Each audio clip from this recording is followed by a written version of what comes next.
Hey, sanibona bafowethu. Niyaphila ningixolele Nkosi yami le video ngishutha ngenye ifoni la. Ngishutha ngenye ifoni.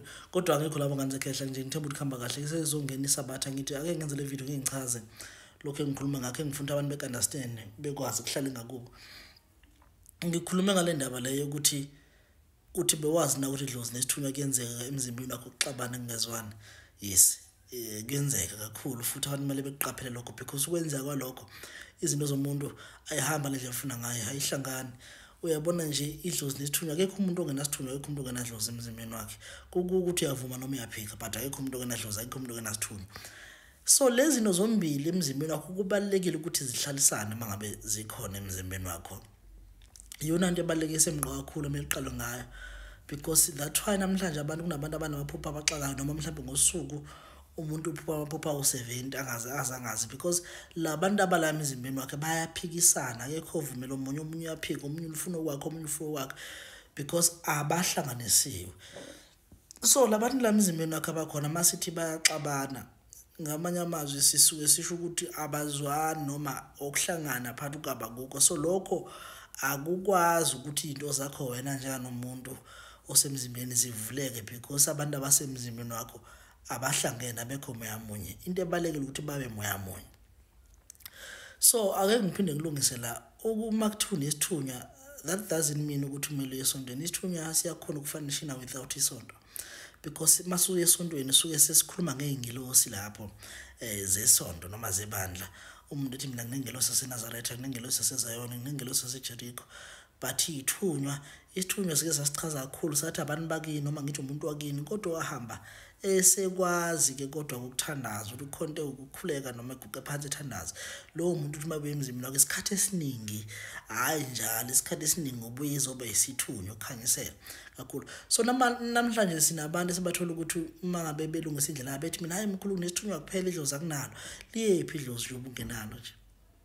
Umuntu ethi mayiqala elungisa into zakhe ebese efuna ukuthi yena ulungisa isithunywa kuphela ekhohle ukuthi khona idlozi ehambe yokhuphula isithunywa ethi mayisikhuphula isithunywa bese siyacindezeleka isithunywa engakwazi nalokwenza into ayifunayo idlozi licindezelwe idlozi because idlozi lifila alinakiwe lilahliwe lifila ngazi ukuthi lilahliwe alinakiwe kanti wena uleqe ngaphezulu lelo dlozi lolo. Umuntu ethi kuthiwe la khuphula khona isithunywa emthethayo usuzokwazi ukuprofita mase kumele profit umuntu evele ekhale kuze kuphume isonto engakwazi nokuprofita ngazi ngisho ukukhuluma into eyodwa ngoba isithunywa sakhe sicindezelekile ngenxa esicindezelwa idlozi ayikho umuntu othakathayo sicindezelwa idlozi lakho. Uyabona.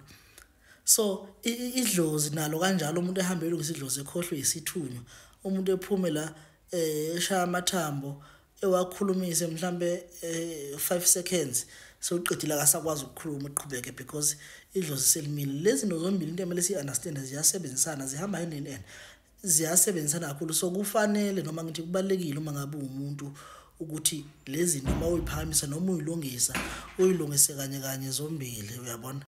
So bengisasho ukuthi uma ngabe uyolungisa izinto zakho kubalekile noma kumqoka ukuthi idlozi nesithunywa ukulungise kanye kokubili ungakushiyi ngoba kunabantu ngempela ngaphandle bathi nesithunywa kuphela usithatha isithunywa kuphela idlozi ungenalo.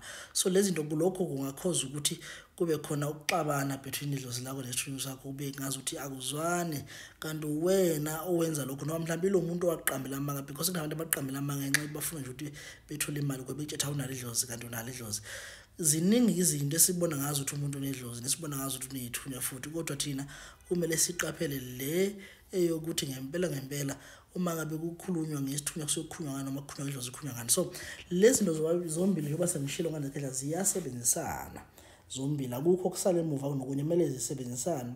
Ingakho nabantu abakwazi ukudlula umoya esontweni noma nasemakhaya bayahlola kodwa bese uthola khona abantu ukuthi umuntu ukwazi ukuhlola mayesendumbeni kuphela uma kafika esontweni akakwazi ukudlula umoya because isithunywa sakhe ngizothi as-activatewanga noma siselele emuva.